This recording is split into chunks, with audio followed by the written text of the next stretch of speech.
I'll start.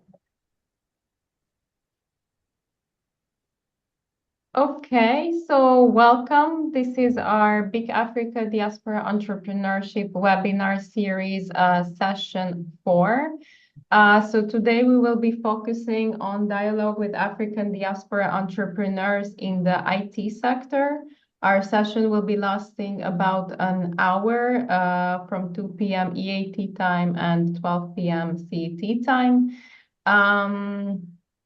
Douglas, if you could go to the next slide, please. I'll introduce the agenda shortly. So first, we will be introducing the BIC Africa project in a nutshell. Then we will be going through a short overview on what the Diaspora Entrepreneurship webinar series is about. Then we will look more into detail about the success stories of the African entrepreneurs in the IT sector, our two main speakers who are here with us. After that, we will have a short Q&A session and some time for discussion. And finally, we will do a wrap-up. So firstly, I'm happy to have our moderator, Douglas Thompson from SPI here, who will be moderating and leading the session with our respected speakers today. So Douglas, if you could just probably say a few words about yourself and your background. Thank you. Yes, of course. Thank you so much, Christina. Thank you also for our speakers who are also here at the moment, and of course our participants. Really appreciate your time today. We know how busy people are, especially coming up to some holiday season. So thank you so much. My name is Douglas Thompson. I'm a consultant focused on international development and have been for 25 years or so now. So my background is as an economist, working around all sorts of different sectors and areas, including development in the IT sector as well. Very happy to be part of BIC Africa, which is a very important project and very impactful project, which I know Christina is going to introduce into a second. And very happy to moderate today's session. Really looking forward to some interactive discussions.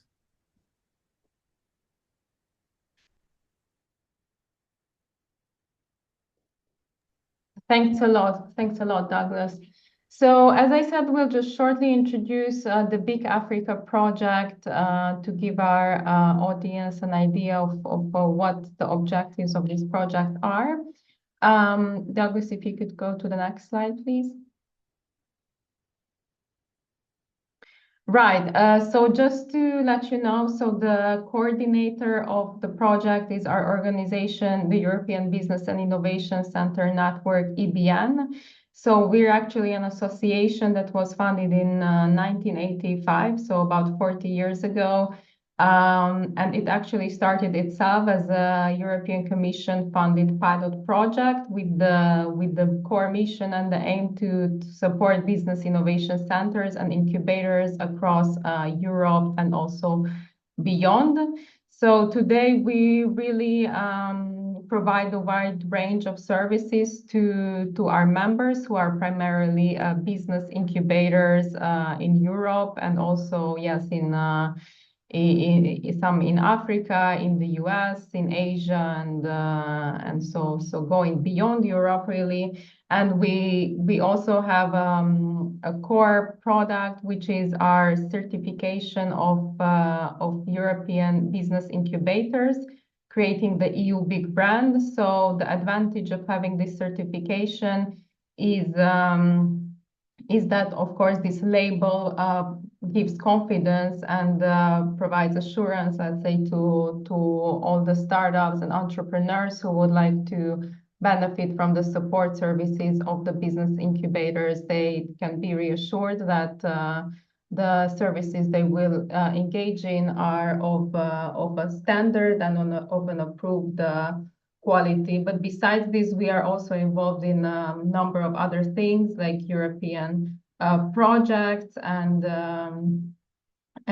technical business support services. If you could go to the next slide, please. So a bit more about BIC Africa. So it consists of 5-country projects. These are in Angola, Comoros, Ethiopia, Madagascar, and Somalia. So each of these projects have individual programs, but all of them have a very similar aim, is to establish and consolidate business incubators with the aim to foster decent job creation and sustainable livelihoods. So as you can see, the project in Comoros, Madagascar, and Somalia are implemented by UNIDO, the one in Ethiopia by SEQUA, a German consultancy company, and the one in Angola by IFC, which is part of the World Bank. And in addition to these 5 projects, BIC Africa is a 6th project that really interconnects and aims to build a collaboration between these 5 projects while also providing software networking services and complementary services to the incubators engaged in all of these projects. Next slide, please. So our target groups, so we work most of the time directly with business incubators, but of course the final beneficiaries are entrepreneurs, SMEs, and startups. So at the end of the day, of course, everything we do is for their benefit. And we also work with a number of indirect beneficiaries, such as policymakers, business angels. We work with the local EU delegations in each of these 5 African countries. Next slide, please. Yes, and so just to give you an idea of the service offer that we have to support the incubators in these 5 countries include capacity building. So in terms of this, we have online trainings. We also have on-site boot camps. So in each of these countries, we held boot camps with European experts in the field, really to share best practices in the field of business incubation, to train them also on specific topics. So this could be financial sustainability of incubators, or how to set up a mentoring program. This really varied on the needs, based on the needs of each country's incubators. We have services that focus on making a better connection and giving this kind of international scope. So we've had what we call soft landing services. So hereby incubators from Africa spent about a week at our members, so incubators in Europe. So for example, business incubators from Angola came to Portugal to learn from their peers in Portugal and see how similar organizations run in Europe and what can be applied to the context, to the African context.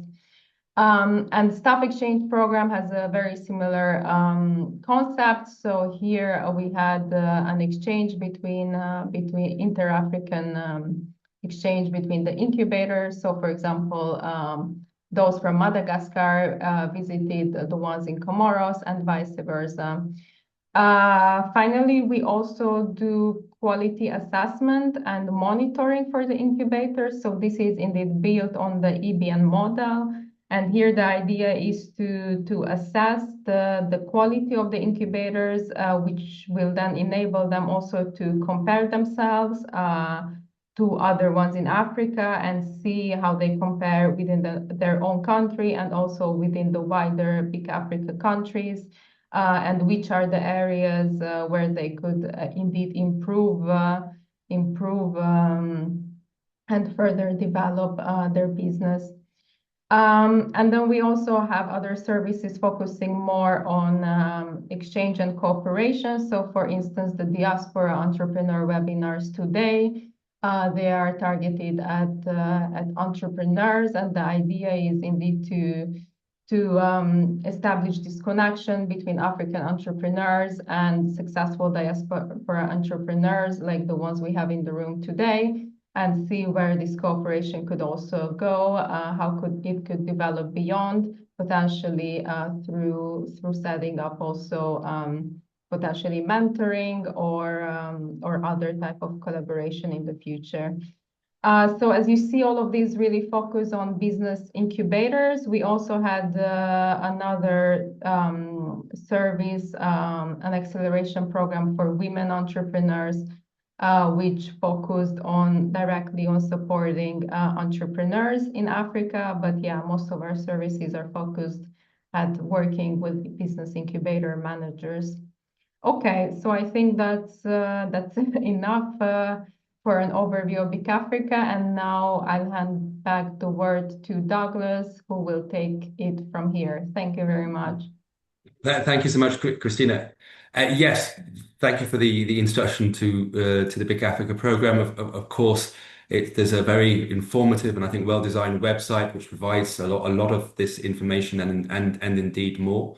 It also provides links and recordings, videos, and I think sounds of and material from, for instance, the previous webinars on this Diaspora entrepreneurship webinar series. The One second. Yeah.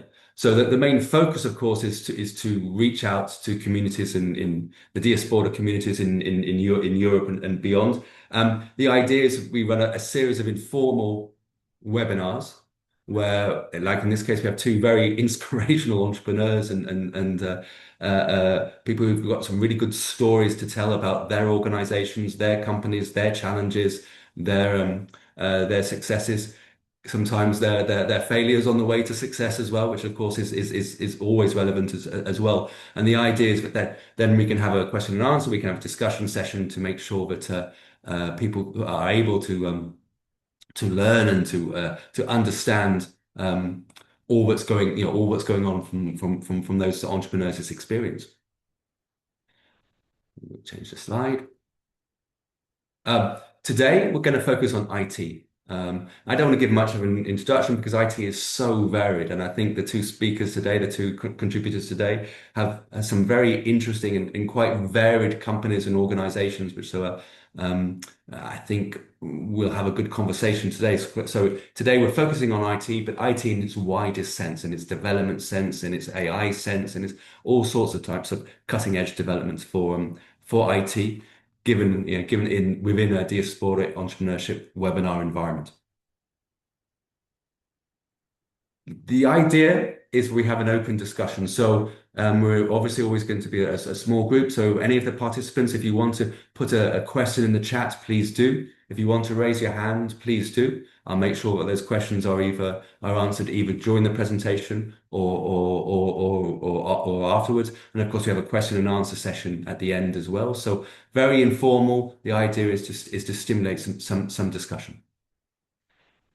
I'm going to very briefly introduce the two speakers because they're clearly going to introduce themselves. Really, the next two slides are for information purposes, so that when you go out or go back, go onto the website, you can see you can have sort of information. And I would very much advise going to the LinkedIn and to the websites. Both the websites are very interesting. I found when we've been going through them in the last weeks. The first person is Ada Uguabara, dedicated to finding innovative solutions for sustainable development with a priority for diverse communities, women, young people, bridging the gap between outdated perspectives and the vibrant reality. So she's also going to talk about her organization, DTech for Good, which supports CSOs, civil society organizations in digital transformation processes through training, through creating podcasts, building websites, creating capacity. I'm not going to say too much more, so that she can tell you the story. She will be first, but just to introduce secondly, Shola, who will introduce himself and his organization afterwards. So Shola is a technology entrepreneur and innovator, scalable solutions, intelligent solutions. His OBS, the company, the organization created, the Optimal Business Solutions, is a very interesting organization, very up to the minute, very in terms of cutting edge in terms of AI first software development, also providing consultancy services to startups, enterprises, all types of different organizations within the digital infrastructure. Again, very much advise going to their LinkedIn sites and their websites. The links are in the slides. Really, a couple of very interesting, very inspirational stories. I'm hoping that they'll express today. I hope that's not been too long. I hope as an introduction. First, if I can ask Ada to start. Obviously, and please, as we discussed, you can present yourself, your organization, 10 minutes or so. It's a very informal environment, and of course, people are very interested to hear your experiences. So please go ahead. Thank you, Douglas. Thank you, everyone, for having me. It's a pleasure to be here with Shola. And just a quick overview about me. Really, my profile is not in IT, so it's interesting that I'm part of this. I'm part of this webinar. My background, university background, is in development and international relations. That's the area I've been working on for the past years. I work as a consultant for a wide range of companies in the so-called Italian third sector. I'm based in Italy. I'm originally from Nigeria, so I'm part of the Nigerian diaspora here in Italy.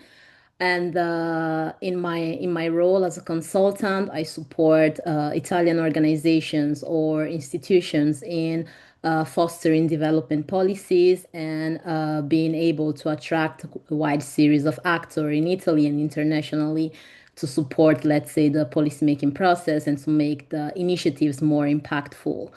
And I also work with startups in Africa, so supporting the scale up of their activities. So why am I in this webinar? So working as a diaspora consultant, I have worked for several years in diaspora engagement programs, and I was working in a diaspora engagement programs in 2018, 2019, 2020, where we had to travel from all across Italy to meet the diaspora-led civil society organizations willing to participate in the Italian development sector. And in this meeting, almost every week in all these small towns, I was faced with the same questions. So the representatives of these organizations were asking me questions, knowing my background in development and innovation for development, asking me questions about which platforms they could use to boost, let's say, the reach of their activities, which tools were available for free, which ones needed subscription, how to navigate, let's say, the digital world in their activities. And every week I was giving them more or less the same answers over and over again. And then 2020 and COVID happened. COVID happened, we were all at home, and the representatives of this organization, they had my number. So they started reaching out and asking questions on how to remain active while facing the challenge of COVID-19. So after the first few weeks, I was tired of giving the same answers again, and I had like other priorities I wanted to develop during those days of confinement. So I decided to put everything together in a podcast. I chose a podcast back then because it was I would say, the easiest way to have people listen to what you had to share. So it didn't require much in video settings and things like that. People could listen while they were doing their house chores or they were going for a walk or in whatever situation they could find themselves. So I decided to put everything in a podcast and to share the link. So every time they reached out to me, I started sharing the link to the podcast saying, hey, I've already answered to these questions, so go and check it out. And I thought that just the few people reaching out to me were my audience, them and my friends that were forced to listen. And in a short time, the podcast went way beyond my expectations, being listened to by people from basically all across the world. And I thought it was interesting because it was the first time they were finding like that type of information in Italian. Being based in Italy, we have this problem of people not being really fluent in other languages. Also, people from the diaspora communities, contrary to what people might expect, especially the youngest generation. And even when we have the language skills to access information from other sources, it's tiring to be translating, to be reading like technical information in details. So we started operating in Italian, providing content in Italian. And from there, it grew from a podcast to a bigger project that we called Tech for Good in 2021. So Tech for Good aim was to connect diaspora community, diverse community to technology and to explain mean that you don't need to be an IT expert to be able to leverage the potentials of digital platforms in your activities. And let's say our core activities at first, we're supporting them in adopting singular platforms or building their digital interface, because it was very important. It is in the Italian system to have a website and a place that will help you build your accountability to policymakers. So we're building websites, building e-commerce for these organizations. And then let's say we started adding more and more services as the focus grew. Right now, I would say the main activities, our core activities, are in the three areas you also mentioned before, Douglas, which are capacity building and trainings, digital adoption, and also the creation of storytelling and web development services. So we organize a number of training programs that are tailor-made for CSOs or small companies that reach out to us. Most of them are either diaspora-led organizations or schools, institutions, educational institutions, and vet schools, because the same issues that CSOs are facing are the same issues that institutions are facing, where there is the need to access the latest trends, or to understand how to use technologies to tackle some of the structural challenges in their areas, but limited resources. So through public funding or private funding, sometimes we created these tailor-made programs that we deliver in person. I would say 90% of the time our trainings are in person, because we like being in the same room with our students and teaching them how to use the platforms on their devices. Because also, when you find like online guide or let's say ready to made for everyone, then you have the issue of adoption in your own context with your own device. So that's where we started from. We started working with young entrepreneurs from the diaspora, so so-called second generations, willing to develop something in Italy, or to start looking back at their countries of origin, so mostly African countries there. So trying to provide not only technical tools that are fundamental, that are essential in sustaining their projects, but also building networks that are transnational in nature. So in our presentation, we always say that we are based in Italy, but we operate globally, because the project was funded with this idea of connecting, let's say, areas and people that normally wouldn't have a chance to meet. So we support in meeting other skilled professionals based across Africa and in Europe, trying to create like win-win partnerships and collaborations that are really in the interest of people that are involved in the process. And apart from the core services I mentioned, I think that an interesting area of development for us is this ability of linking small entrepreneurs, so small and micro enterprises, to policymakers, so direct contact with the government, because sometimes we see that the public policies that are issued in Italy, for example, they are able to cater bigger organizations, and they miss completely the focus when it comes to smaller organizations, because challenges that are sometimes overlooked on the public space, there are like the structural challenges that are holding back these young entrepreneurs from fully developing their full potential. So this is another thing. And I think an interesting aspect to mention in this first presentation is how our team is composed of. So we are all representatives of different diasporas. We are all young professionals with a foreign background. From Nigeria, as I said. Our web developer is from Ecuador, originally from Ecuador. Then our automation engineer is from Nigeria as well. Then we have a robotics expert from India. We're all based in Italy or in Europe, most of us.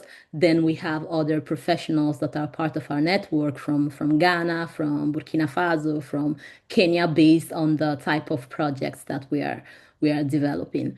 while building the structure and trying to improve the services, we keep on producing podcasts, not for the tech directly, but for our customers. We try to support them not only in the ideation of the podcast, but we also, in that area, try to link impactful subjects, impactful issues to a tool like a podcast tool, and so to support them in also reaching their target audience through storytelling, through digital storytelling, or supporting them with IT and AI platforms that can, let's say, boost the reach of their activities. So I would say this is a first overview, then really open to the questions and to give like more insight on what we do. Thank you. Thank you so much, Ada. I mean, I find that fascinating, this link between IT and development of diaspora-based entrepreneurial ventures. I find that link, that where you are in that nexus is to be very, very, very, very, very, very interesting indeed. The fact that you're, as you described, you're a networked organization yourself. You have people presumably in different parts of Europe, maybe from Nigeria, from Ecuador, from India. The staff, the collaborators are all different from different diasporas as well. I find that idea very, very attractive, very, very attractive as well. And this.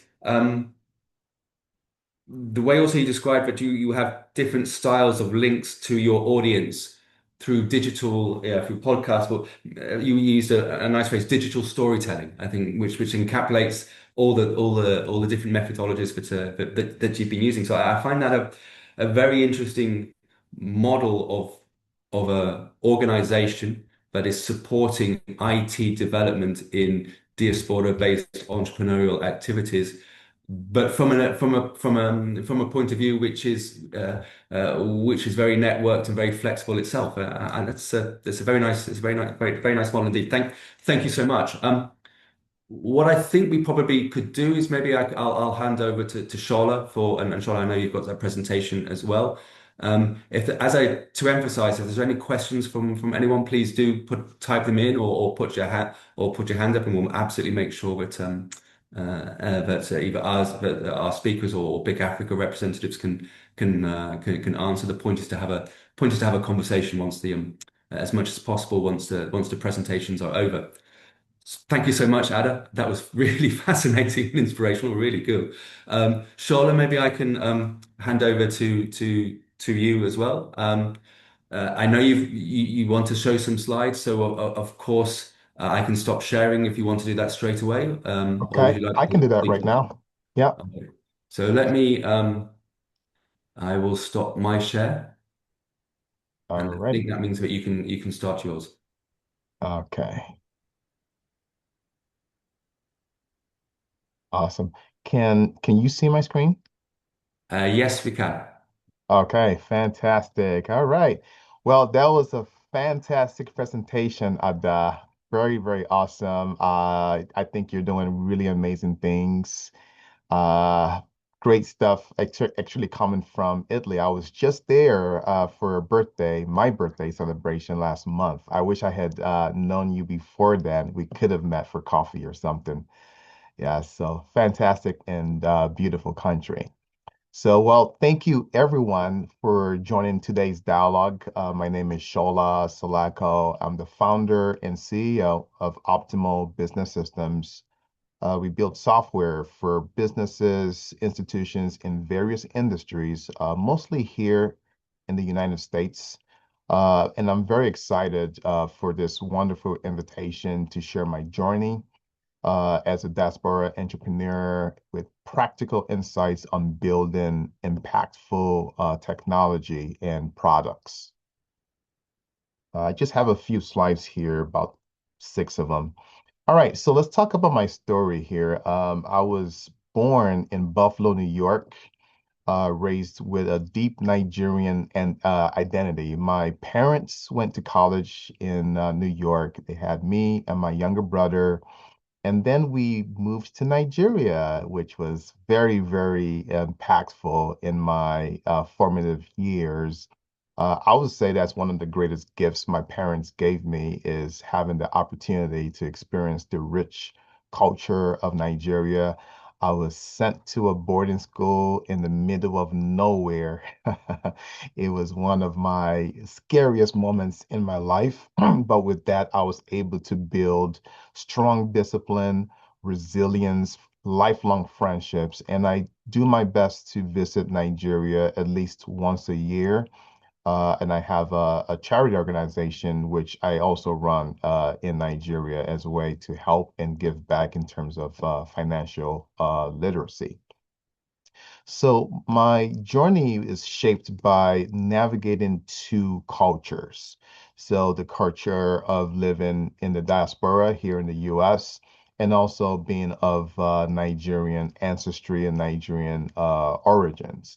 This dual exposure shaped the way I see people, problems, opportunity.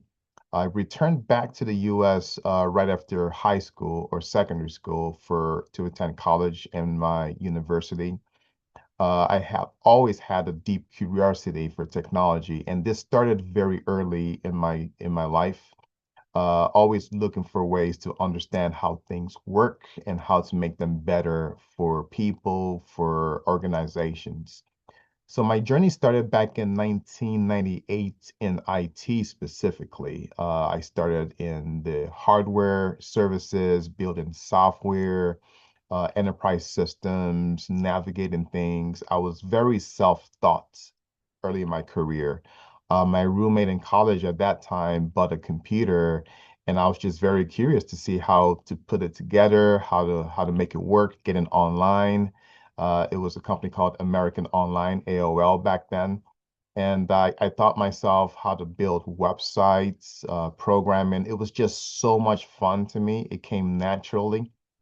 At that time, I was on a medical school path, but then I was so excited that I switched my major from medicine to software, and I have never regretted that ever since. It has always been fun building things from scratch. And throughout that journey, I've also been in many leadership roles, mostly in infrastructure, enterprise systems, did work for the automotive industry here where I'm based in Michigan, did work at the U.S. Army, and also healthcare, which is currently where we're focused on right now. I've also founded multiple ventures, including this one, OBS, Bomalink, and Theracuity, which is focused on healthcare. All right, so from what, just thinking of when Raquel and Douglas had reached out and invited me to this webinar, I had to do some thinking about are the advantages of being a member of the African diaspora? So three key things stood out to me. One is having that unique cross-cultural perspective coming from multiple worlds, exploring Africa, understanding how people think, how people work. From that point of view, you're able to devise solutions to problems once you can understand the humans first and how they operate. The second part of this is around having deep user empathy, which is also gained from that global exposure. Being someone from Africa and other parts of the world, I mean, it's very interesting to see the levels in which humans connect with each other to accomplish their overall goals and objectives.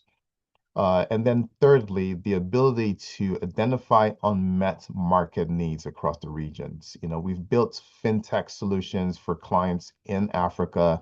It's always mind-blowing to see how various regions use technology, how they solve different problems, how they do stuff, say, in the finance space, especially with loans and lending and introducing technology to augment what they already do so well and help them scale. So I like to consider us members of the diaspora as a bridge. We are the bridge between multiple ecosystems, between different innovation landscapes. And that perspective has definitely fueled the way we build smarter product decisions. It's very important that I share that I'm first a product developer. You know, we build software, devise innovative solutions to help humans to operate better and more efficiently. All right. So what does it take to have a strong product leadership philosophy? In building IT products, again, you start with the humans and not the features. Understand the humans, fall in love with the problem that you have uncovered and the problem that your stakeholders are needing to solve. Ask a lot of questions, collect data, which drives the intuition and the insights gathered from that data. You have to always trust your intuition because it becomes sharpened by experience over time. The more questions you ask, the more you uncover why certain things are done the way it is. You have to do this before you write your first line of code. Don't think about technology. Technology is really more of an enabler. It comes after you've asked the right questions and created the right documentation. So you definitely want to build small, learn fast about your subject matter, and then you can scale intentionally because good products are built from clarity, empathy, and not the complexity, you know. So you don't want to solve all the world's problems day one. Start with something basic, low-hanging fruit, and keep scaling and keep expanding from there. And then in regards to some practical insights for entrepreneurs, we have entrepreneurs across the world in the African diaspora, solving problems, bringing solutions to the world. Uh, some practical lessons that I have learned that you can apply pretty much immediately is when you have a great idea that could solve problems and transform how humans do certain things, you want to validate those ideas as quickly as possible. Validate them, have a small tests group of users to use and validate those ideas, test those ideas quickly before you scale and expand your product, before you expand your market. And then as a product leader, you want to prioritize ruthlessly. Priority is very key. You want to focus on what's most important before you add more to your solution. And this focus definitely brings real value to the product. Just prioritize one or two things at the most to create that value. And then three, you want to manage your limited resources while you're still shipping your products, your features. You can't solve all problems at once. You want to focus more on the outcomes and not the outputs when you're building your products. My advice to the next generation of innovators, entrepreneurs in the Africa continent, in the African diaspora is one, you want to build with integrity. Do what's right even when no one is watching you. You know, it's very important when creating products and relationships that are rooted in honesty and trusts. It's always about the human connection, and you want to build that trust through honesty with your stakeholders. Secondly, you want to stay curious. The world is changing every day. You know, nothing stays constant. You know, there's new technology, there's new processes. You want to stay adaptable to those things and keep up with the trends. Be open to pivoting, be teachable, and keep learning new things. I recently completed a program at the MIT, the Massachusetts Institute of Technology last year, and this is specifically for artificial intelligence in healthcare because we were building a healthcare solution. It was very important that I knew what the latest and greatest is. So just using that as an example, always stay curious, always stay hungry for knowledge, and always stay hungry to connect with fantastic people like those of us here on this webinar. And then thirdly, you want to collaborate across borders. That's the whole point of being in the African diaspora.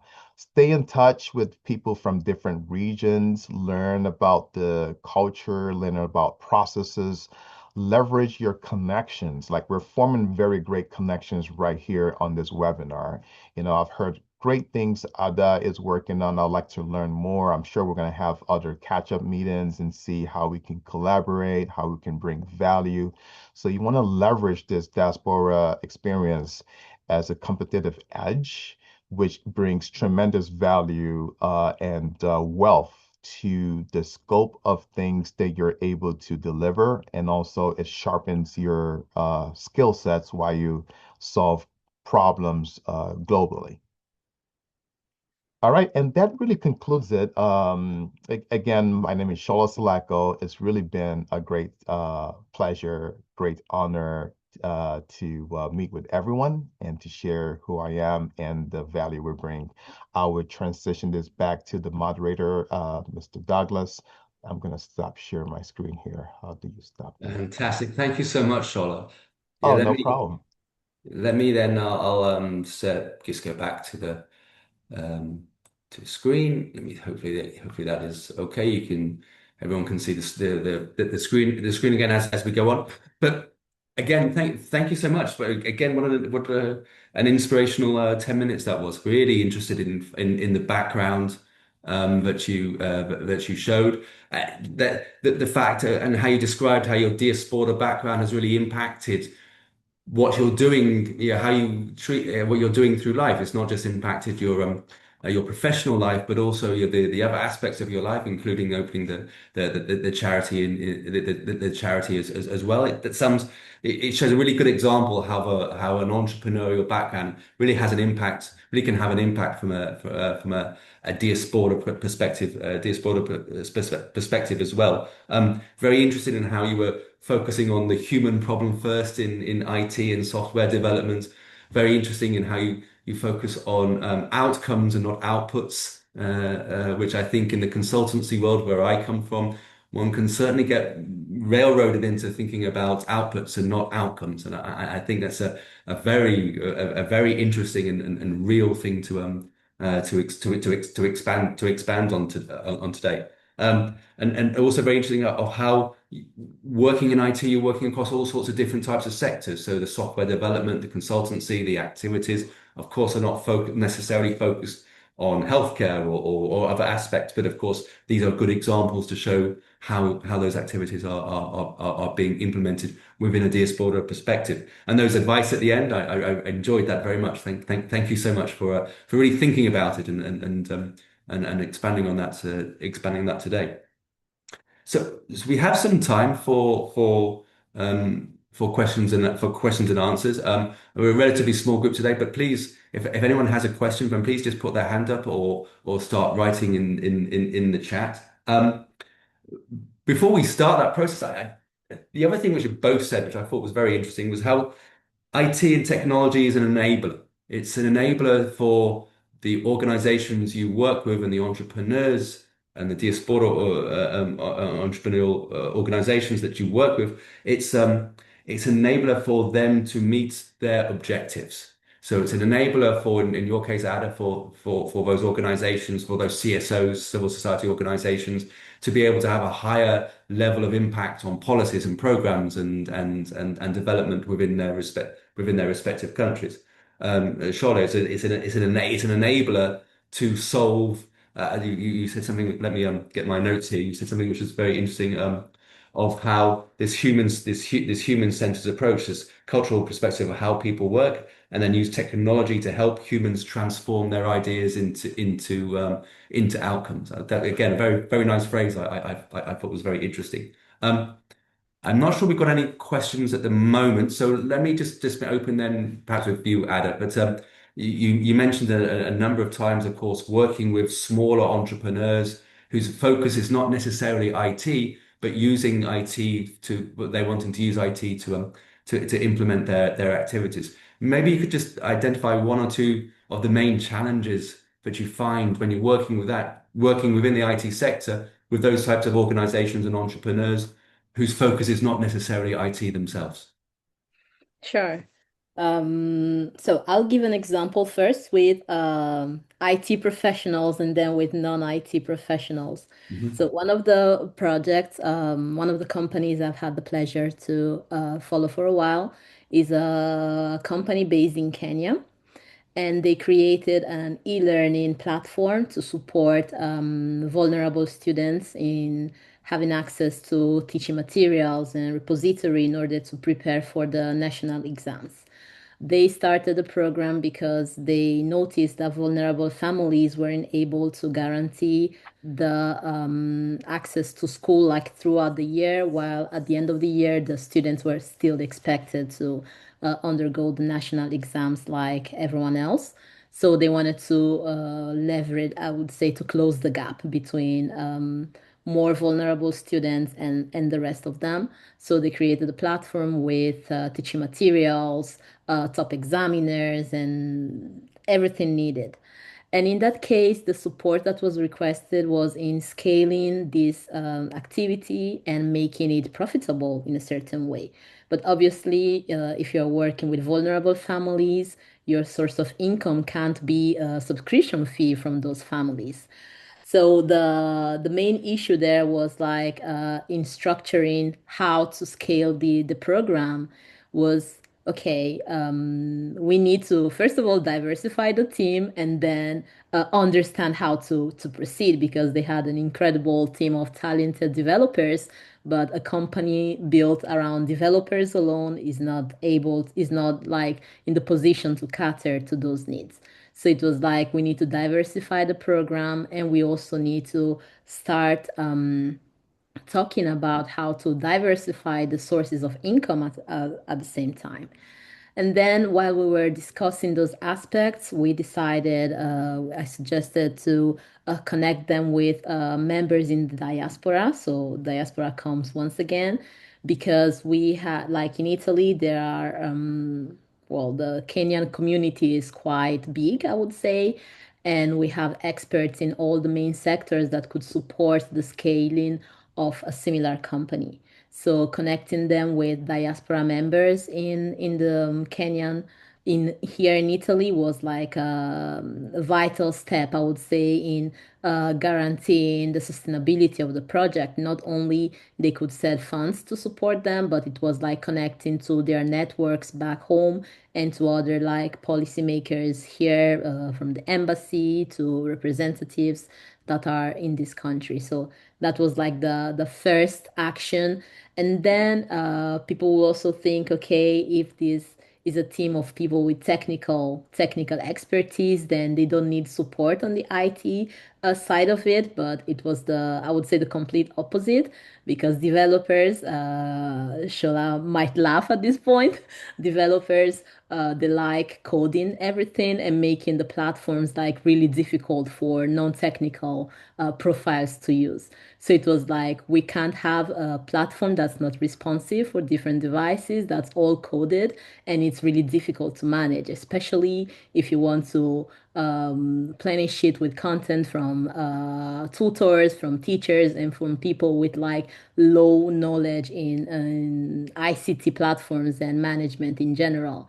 So it was like shifting the platform, shifting the school platform from a fully coded platform to something that was easier for the users to navigate. So that's like one example.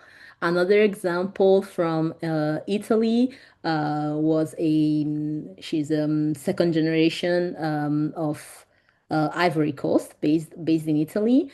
And she, after like going back home a couple of times, she decided she wanted to create a project here that would sell products from Ivory Coast here in Italy, and we share it with people from the Italian diaspora. So she came asking us for an e-commerce where she could just like display her products, and then we started with a more in-depth analysis of what she needed and how it should be structured. Because sometimes people might reach out thinking they need one thing specific because they heard that other people have the same service or they think that that platform is the best for them. But then when once again it comes to building a digital infrastructure, it's way more than just the website. It's about like the storytelling about your products. It's about creating a network of people that are interested in the value add of your initiative, because I think everywhere in the world there are like micro or small enterprises selling products that are from Africa. But how do you tell a different story? Like, what's the add of your product compared to other products? So it became like a full economic review, not only on the business plan, but also on the presence, the social media presence, the communication lines, supporting them in building responsive newsletters, for example. So, how to build a newsletter around your product, how to use AI platforms, for example, to create like a sort of short presentation and to highlight some aspects of your enterprise and of your organization. And I think it's really nice because sometimes you move from the e-commerce, because at the end of the day we built the e-commerce, but that was like the last step in the entire process that we created with that company. So this is like two different experiences that go in the same direction. So there's a need that comes from the entrepreneur, and then there's like a support that tries to be like a 360 support and to highlight like different aspects. And something I really appreciated from Shola's presentation is when he was talking about the importance of in not only integrity but the use of empathy when you are working with people. So you really have to understand the underlying reasons why they want to carry out that initiative, why they decided to choose that approach, and to continue supporting it, because you don't remove the sense of ownership with respect to their projects. You have to boost their ability to obtain the impact they were willing, they wanted to reach, while supporting with I would say small aspects that are at the end of the day they are really vital if you see them in a bigger picture. Yes, thank you so much. Very interesting answer. Thank you. I really, if I was to encapsulate a little of that sort of human perspective that you've identified, which again Shola mentioned as well in his presentation. I love the way that things are coming together sometimes, but the ideas from different perspectives in slightly different aspects of the sector, the industry, are still the core. The core values are still there. Again, mentioning empathy, integrity as well. But this idea that the technology is to be used in this aspect from a human's perspective for the user-based experience, then is what's relevant here. Some very good examples as well of how you're talking to the clients, your partners, your collaborators, to really develop that understanding, that cultural understanding, that the understanding of how people are going to act, the human understanding before talking about the technology to implement, to make sure that then that can be implemented. The last thing was the e-commerce platform, but to get there is not necessarily a technology based set of activities. Very interesting indeed, and again how these from both you and Shola, how these things are coming together. Shola, do you mind if I ask? Actually, we are in the IT sector, and I mean, of course, one of the very specific, maybe technological aspects, but also human-based aspects in how people act is AI at the moment, clearly. And I know that your organization has a very strong element of AI in your work. But perhaps I could just ask you to expand a little bit more on how you're acting, or what your opinions are about artificial intelligence and how that's impacting on these relationships with people, with clients, with stakeholders, with customers. Absolutely, absolutely. Great question, Douglas. So, in terms of artificial intelligence, we look at it as an advanced assistant. I could share you a use case or a case study. So, in our latest platform for behavioral health care, mental health care. So think about therapists providing therapy to patients. It's mostly conversational, but one of the biggest burdens on a therapist is documentation. They have to document the session, that is the therapy session, and submit it to insurance companies in order to receive payments for their services. So sometimes it takes hours to compile these notes and put these notes together. Sometimes it takes multiple days because in some cases we have therapists who are overburdened with so many patients and they don't have enough breaks in between sessions to really focus on those notes. So here we use artificial intelligence to listen in on the conversations and then transcribe the therapy session in a medical based format using medical terminology that is really relevant to the healthcare industry in the US. And not only that, the notes are created from these transcripts. All the therapists have to do is just review these notes for any corrections and just simply approve them. So taking their work from, say, 2 hours down to maybe 5 minutes was a huge game changer in the industry. Another use case for AI, because AI can also look at images, it can look at videos, especially when you're using LLMs, which have been heavily trained with various types of facial expressions. You can use AI to monitor the facial expressions of patients so it can decide if a patient is uncomfortable with a particular subject being discussed. Maybe it has some elements of trauma tied to it. The AI would inform the therapist, about areas to focus on, where to spend more time so that they can maximize the use of this session with the patient, which translates to much higher quality care.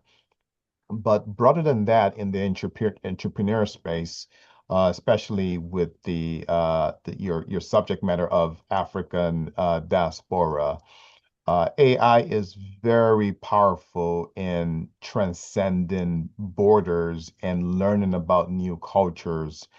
Say, I don't know, let's choose a random country like Angola. I've never been to Angola. I haven't been there yet. Let me put it that way.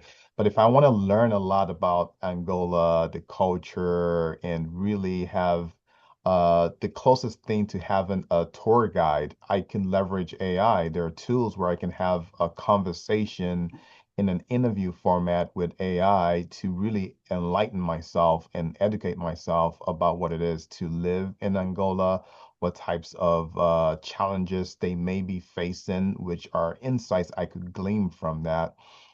It also helps in terms of language translation. I know there's a large Portuguese speaking population in Angola. I could leverage that as well to transcribe my presentations, my emails, my letters, and correspondence. And that brings me closer again to that human element. It's all about the human connection, the human empathy.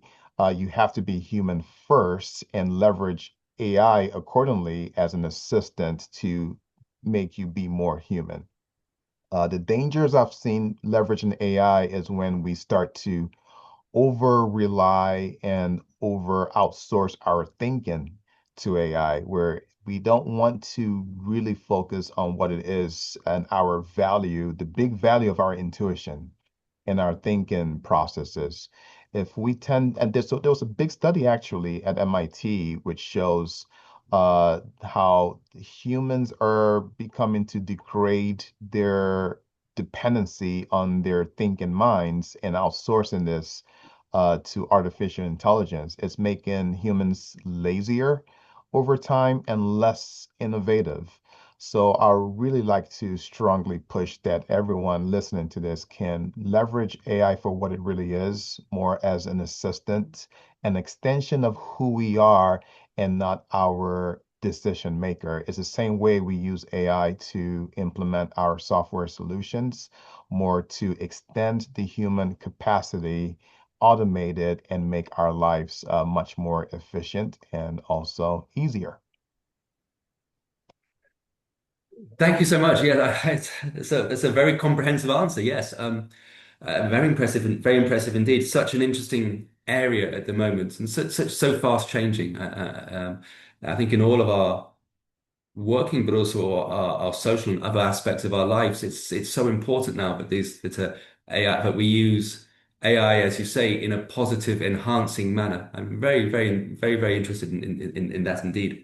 I think we've got time for maybe one more question. I don't see any questions on the chat so far. Oh, Christina, you've got your hand up. Yeah, yeah. I just wanted to follow on that well section on AI. So just wanted to ask you, Shola, if you see any privacy related concerns related to actually the case study you mentioned about therapy, because I imagine, some of the patients could feel maybe uncomfortable or not completely happy to, let's say, have every word that they say being transcribed, or AI analyzing their facial expressions and that kind of thing. So just wanted to see what's your take on that, whether you see any concern about that or not. Absolutely, absolutely, Christina.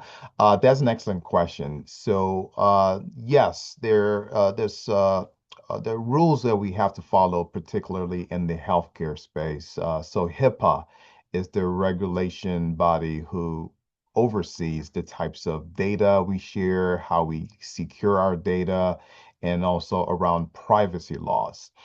Uh, when you're treating or seeing a patient, the first thing that happens is treatment consent. You have to get their permission to, first of all, treat them, and then permission to share their information with other medical providers. So it's very common where a patient comes in maybe for a headache and the doctor diagnoses them and realizes this could be something else, like related to, I don't know, diabetes, and they have to refer them to another treatment facility.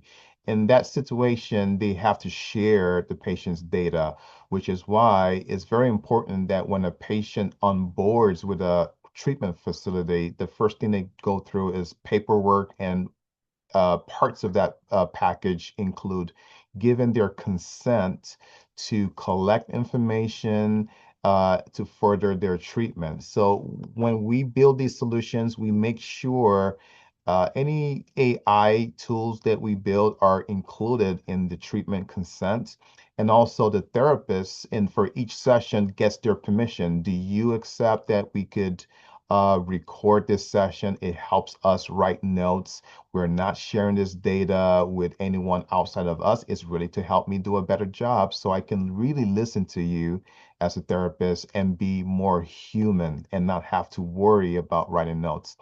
But also, Christina, we've learned that many patients do not like when therapists are writing in their presence, so they want the therapist to be fully present, to be to show strong compassion and empathy to whatever it is they're going through. So when a therapist pauses to write notes down, they feel a bit distracted, they feel a bit uncomfortable. So using AI actually helps in many cases that we've seen to make the patient feel more heard and gives the therapist a stronger sense of presence in that session. But you'd raised very valid points. Privacy is a very huge subject in AI. We've seen tools like ChatGPT, for example. We've seen users who maybe make errors in sharing a ChatGPT conversation, but they don't know that these links are exposed publicly to the point where even search engines like Google could crawl these things and make it visible to public searches. So it's very important that we as humans understand the rules of the tools that we use, disable and enable settings in our tools to make sure we keep things protected as best as we can, and not overshare. But behind the scenes, AI still could use the data to train itself so it becomes better over time. In certain cases, we can give permission for the AI LLMs to do that, which in some cases really help. But for the medical space, healthcare particularly, there are strong measures around that to prevent privacy from leaking to the wrong hands. But again, thank you so much, Christina. Thank you so much. Thank you, Shola. And I think Mohammed Abdul Kadir is raising his hand. Mohammed, please go ahead. Yeah. Hello, good afternoon. I'm Hamar Osman from Somalia. I am into agribusiness, and thank you, BIC Africa and Shola for this opportunity and for this platform.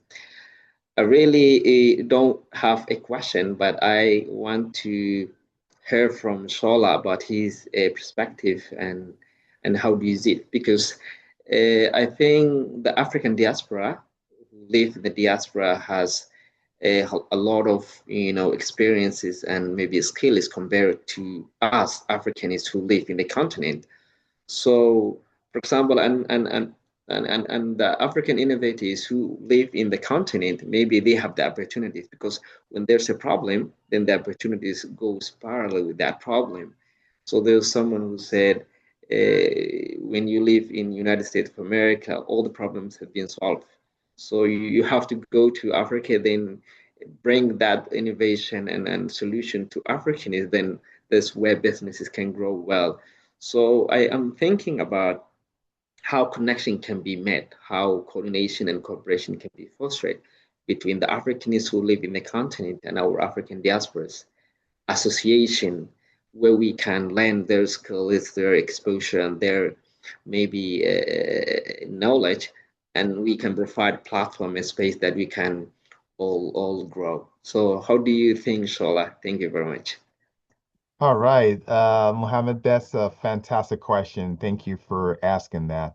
So I think it really boils down to networking like we're doing here. I'm sure we're going to connect through platforms like LinkedIn, and also awareness. Like you live in Somalia, you know the problems or the challenges you're trying to solve by connecting with the members of the African diaspora who, one, not only understands what it is to come from Africa, but also have a different level of exposure to innovative solutions that could potentially work, because not all solutions in America are designed for Africa. It's really more about finding a hybrid somewhere in between that will become more of a perfect fit, particularly for Somalia. So in terms of platforms, I'm very glad Ada had mentioned this in her presentation about her fantastic work during COVID. We had created a platform during COVID as well called BOMALink. BOMALink was in support of the African Union, one of the leaders of the African Union who was an ambassador for the African diaspora, Her Excellency Chihombori Kwao.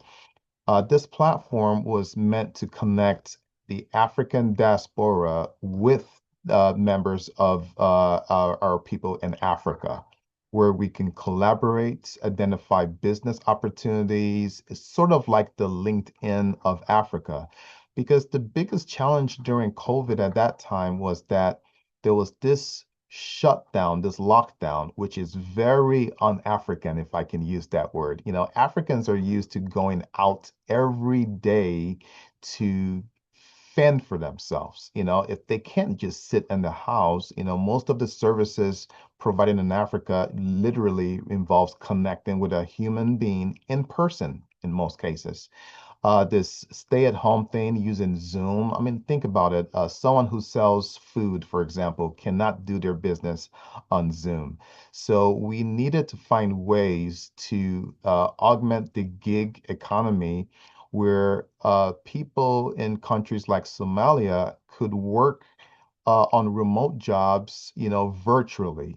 So we created a platform called Bomalink, which had access to about 45 million jobs at its peak, where people in Africa could see these jobs, apply for these jobs, get recommendations, and get preparation for getting efficient in those jobs. But that ended around when COVID was over. And it's something we've been thinking about reviving because, again, to your question, it gives us an idea that there's still a need for this, But to really answer your question, Mohammed, it's really about networking, connecting with people, and staying very aware of the environment you live in, the problems that you could solve. And that's really what the heart of an entrepreneur is. An entrepreneur is always looking to solve problems. It's not about how you solve the problem. You don't have to have all the answers. You can't even have all the answers in one day. But as long as you are aware of the problems and the challenges of the people and the need for this problem to be solved, just reach out to people and form like little think tanks where you can brainstorm together and ideas start to flow. And then next thing you know, you have a framework of a solution that could work. And it's just a matter of executing, implementing it. I see organizations like BIC Africa have tremendous reach and services and resources in ways to foster these types of collaboration. They are a global organization and they see different needs and different processes that would facilitate this type of connection. So I hope this answers your question, Mohammed. Definitely, it's about connecting. Thank you so much, Mohammed. Thank you so much, Shola, for the answer. We do need to wrap up now. We've got just 2 minutes to go, so I think we're exactly on time. Thank you so much for everyone to do that. So from my side, sorry, Christina, would you like to have or Robert, would you like to have a few words before I close? Sure, Yeah, yeah, please go Douglas, ahead, just Christina. Yeah. Robert, you can go ahead as well if you No, want. after you. Okay. So yeah, I mean, it was great to have you, Shola, and other really, I found it really inspirational just to echo again what Douglas said. And I loved it that even though we were talking, about IT sector and technology, you brought a really human-centric perspective, focusing on people and connections and how putting people first is what really, let's say, matters, and technology and IT is more of a tool to make those ideas come to reality and essentially to create an impact in our communities and to support people. So this people-centric view is really, I think, what stayed with me. And thank you so much for being here.